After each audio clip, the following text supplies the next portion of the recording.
இந்த ஆடி வந்தால் ஆவணியில் டாப்பாக வருவேன்னு சொல்லுவாங்களே, நம்மளுக்கு எத்தனையோ ஆடியும் போயிடுச்சு, ஆவணியும் போயிடுச்சு. ஒரு நாளும் டாப்பாக வர்ற நேரமே இல்லை போல இருக்குது நம்மளுக்கு.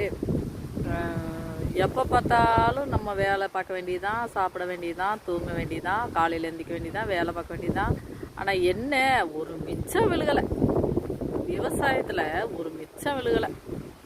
இப்படி ஒரு பொழப்பு போகுது எங்களுக்கு.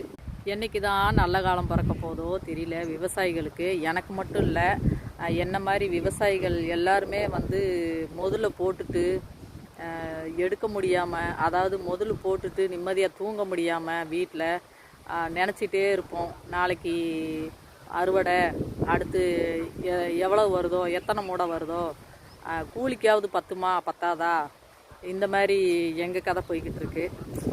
விவசாயம் அவ்வளவு லேசாக இல்லை. என்னை பொறுத்தளவுக்கு கஷ்டம் அப்படின்னு சொல்ல முடியாது, அவ்வளவு லேசாக இல்லை. எங்கள் பொழப்பு இப்படி போகுது.